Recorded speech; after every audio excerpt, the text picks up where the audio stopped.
Fala pessoal, aqui é Daniel Scocco do canal criptos.com.br. No vídeo passado eu falei um pouco sobre o que é criptografia, como ela funciona, como ela surgiu.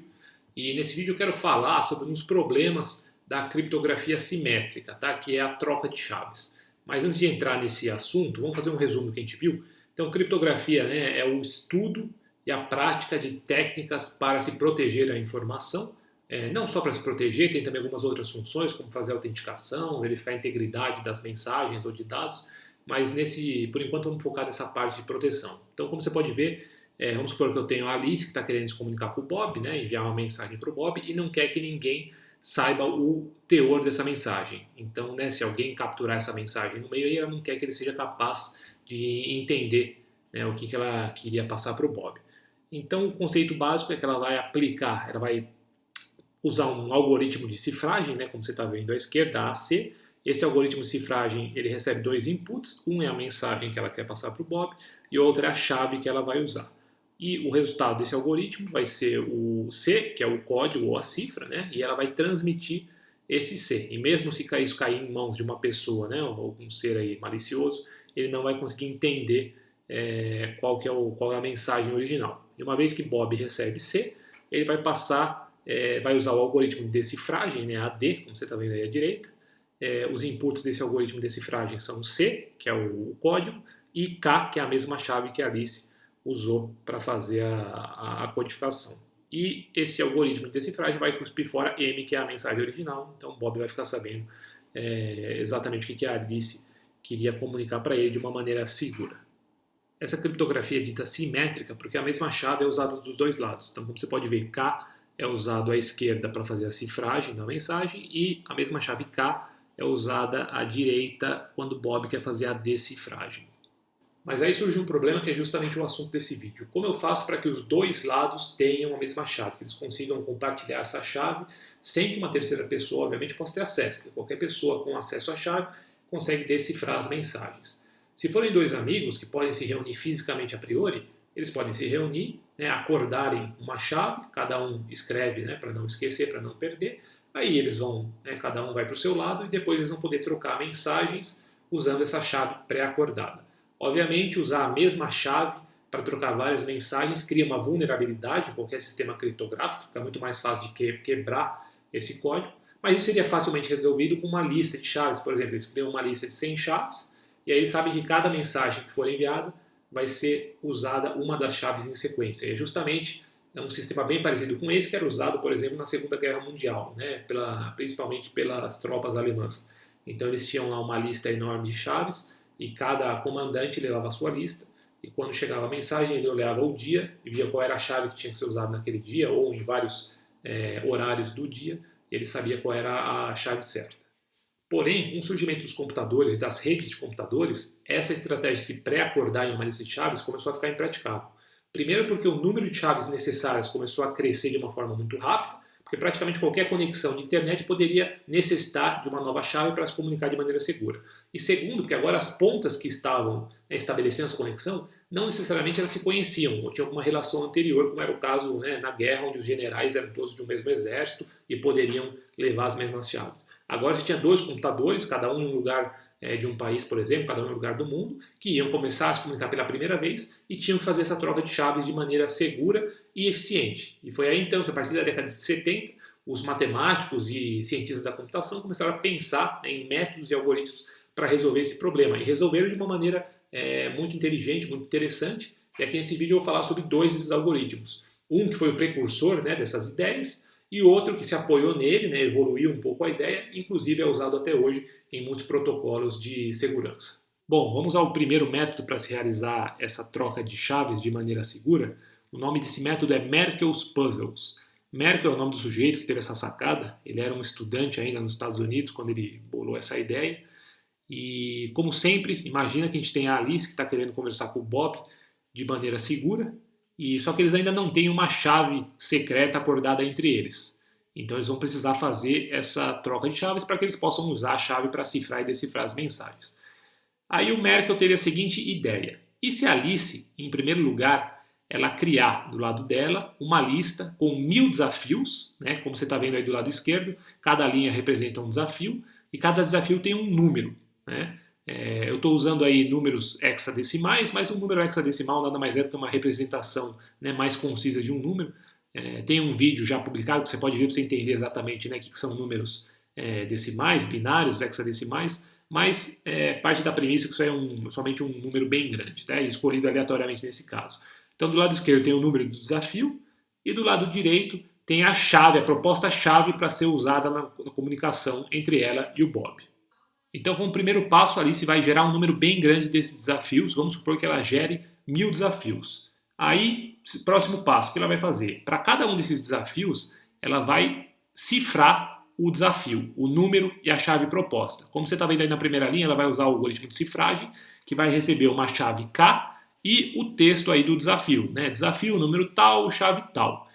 E aí ela vai mandar o código desses 1000 desafios para o Bob. Note que a chave K que ela usou é uma chave que contém 10 bits e o Bob sabe disso, né? Isso já é acordado aí no protocolo. 10 bits quer dizer que eu tenho 2 elevado à décima possibilidades. 2 elevado à décima é 1024. Então, no máximo, existem 1024 chaves.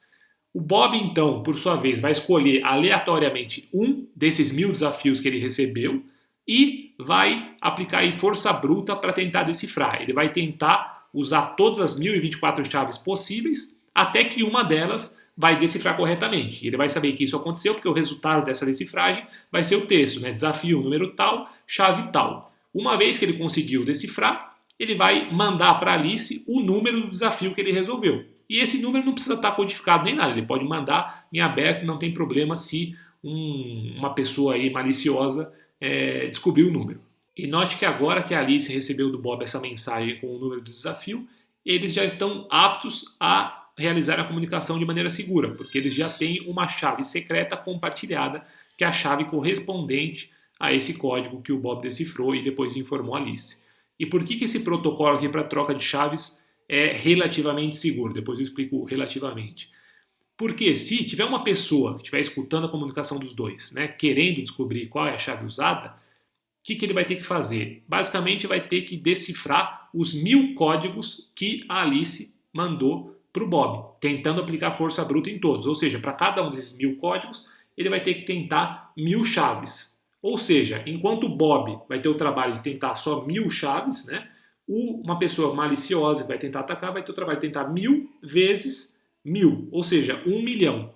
Vamos supor que o Bob aí tem um computador meio lento que consegue testar 10 chaves, né, no algoritmo de decifragem, 10 chaves por segundo. Então ele vai precisar de 100 segundos para decifrar um código qualquer que ele escolher aleatoriamente, né?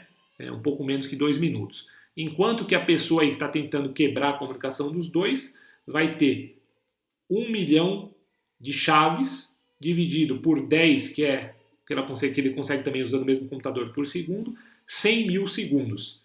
Vamos dividir por 60, 1.666 minutos, dividir por 60 de novo, 27 horas. Ou seja, enquanto o Bob vai demorar um pouquinho mais que 1 minuto, né, para decifrar um código e já conseguir comunicar de maneira segura com a Alice, um atacante que estiver tentando aí quebrar, né, com más intenções, quebrar a comunicação dos dois, vai precisar de 27 horas para descobrir qual é a chave que está sendo usada e conseguir decifrar as mensagens. Bom, como você observou, a grande sacada do Merkle foi: vamos criar um protocolo que dê um pouco de trabalho para as duas pontas que querem se comunicar de maneira segura, mas muito trabalho para uma terceira pessoa, né, maliciosa, que queira descobrir essa chave e quebrar essa comunicação. E, de fato, ele conseguiu um algoritmo que chegava nesse resultado. O problema é que a diferença de trabalho, né, para as duas partes aí, embora ela seja grande, ela não é proibitivamente grande. Então, vamos supor que isso aí fossem comunicações aí bancárias, onde tivessem números de cartão de crédito, depois de um dia e algumas horas aí, né, alguém mal intencionado ia conseguir quebrar essa criptografia. Foi aí que as pessoas começaram a pensar se não existiria algum outro tipo de algoritmo, alguma outra função, algum método que permitiria que a diferença de trabalho fosse ainda maior. Então, que talvez, né, 1 minuto aí de trabalho para estabelecer a chave fosse resultar em anos, ou milhares de anos, ou milhões de anos, se alguém quisesse tentar quebrar isso aí. E aí que a gente chega no próximo algoritmo. Antes de prosseguir, eu vou abrir uma parêntese para falar do conceito de aritmética modular, que é importante para você entender o próximo algoritmo. Então, vamos lá.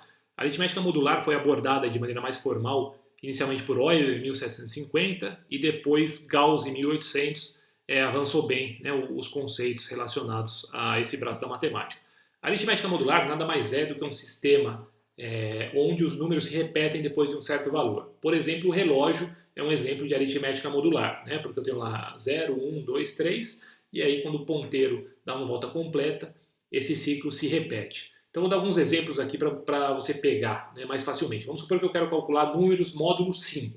Então, 0 módulo 5 é 0. 1 módulo 5 é 1. 2 módulo 5 é 2. 3 módulo 5 é 3. 4 módulo 5 é 4.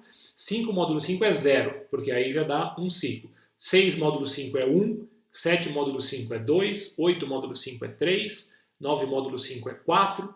10 módulo 5 é 0 de novo, deu mais um ciclo. 11 módulo 5 é 1, 12 módulo 5 é 2 e assim por diante. Aí, como você pode ver, eu coloquei alguns outros exemplos para tentar ilustrar. Então, 15 módulo 12 é igual a 3. Esse símbolo de porcentagem é o símbolo que é usado na maioria das linguagens de programação, né, para quando você quer calcular um módulo.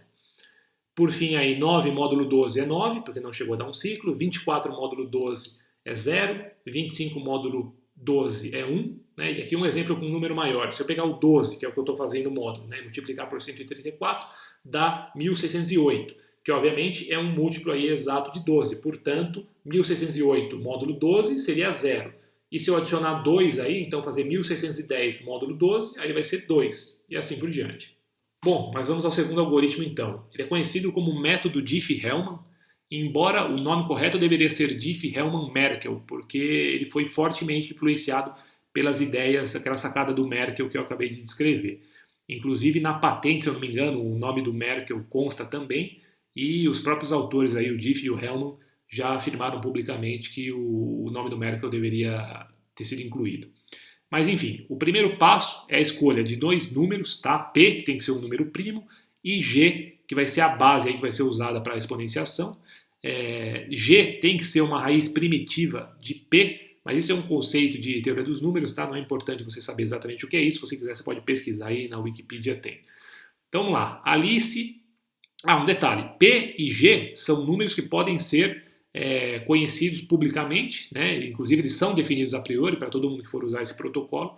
Então não tem problema se a pessoa aí maliciosa que estiver tentando quebrar a comunicação dos dois souber quais são esses valores. Então a Alice ela vai escolher um número secreto, esse sim ela não vai revelar para ninguém, é o que eu coloquei aí entre parênteses, né, o número 4, vamos supor que ela escolheu o número 4, e ela vai fazer o quê? Vai fazer 5, que é a base, né, G, elevado a quarta potência, que é o número que ela escolheu, módulo 23. O resultado disso é 4, e aí ela vai enviar esse número 4 para o Bob. E esse número também pode ser enviado aí em aberto, não precisa ser codificado nem nada, né, um atacante aí, uma pessoa maliciosa pode ver esse 4. O Bob vai fazer a mesma coisa, vai escolher um número secreto, nesse caso ele escolheu 3, e ele vai fazer 5 elevado ao cubo módulo 23, o resultado é 10. E aí ele vai da mesma maneira, ele vai enviar esse 10 à Alice. E aqui que está a grande sacada, né, dessa escolha desses números. A Alice, se ela fizer o número que o Bob enviou para ela, 10, elevado ao número secreto que ela escolheu, ou seja, elevado à quarta potência, módulo 23, o resultado vai ser 18. E o Bob, se ele fizer o inverso, portanto, se ele fizer o número que a Alice enviou para ele, 4, elevado ao número que ele escolheu, que é o 3, módulo 23, ele vai chegar no mesmo resultado. E esse 18 vai ser a chave que eles vão usar para comunicação segura. Né? Eles vão usar para fazer a cifragem e a decifragem das mensagens dele. E, no fundo, esse problema aqui ele é conhecido como o problema dos logaritmos discretos, né? Que é o seguinte: dados P, G e G elevado a A, como eu faço para achar A de uma maneira eficiente? E, para a maioria dos números, não existe um algoritmo eficiente para você fazer esse cálculo. Isso quer dizer o quê? Da mesma maneira, né, do algoritmo de Merkle, aqui existe um pequeno trabalho para Alice e Bob, né, para eles chegarem nesse 18, né, que no fundo é o trabalho de exponenciação modular. Né? Primeiro você vai fazer uma exponenciação, depois você vai fazer um módulo. Né? E para isso sim existem algoritmos muito eficientes, então é um trabalho bem pequeno. E para um atacante, para uma pessoa que está tentando quebrar isso, o trabalho vai ser enorme. Né? Não existe nenhum algoritmo eficiente. Então a diferença de trabalho é grande e é muito maior do que no caso dos desafios de Merkel lá, né? Ordens de grandeza maior. Por isso que esse algoritmo, esse método é muito eficiente, né, para fazer uma troca de chaves de maneira segura, e ele é usado até hoje em muitos protocolos, né, inclusive que são usados aí na internet, por exemplo o SSH, que é um protocolo para você se conectar num computador remoto de maneira segura. Obviamente os números que eu usei são pequenos para facilitar o entendimento do exemplo, mas o sistema ficaria inseguro se você usasse números tão pequenos assim. Na realidade eles acabam usando o P principalmente, que é o número que vai determinar aí, o nível de segurança, tem que ser um número primo muito grande, uns 600 bits, 1000 bits ou até mais, dependendo do caso. Então é isso aí, espero que você tenha gostado do vídeo, não deixe de assinar o canal, curtir o vídeo e visite também cryptos.com.br, você pode deixar seu e-mail lá para receber uma notificação dos próximos vídeos e artigos.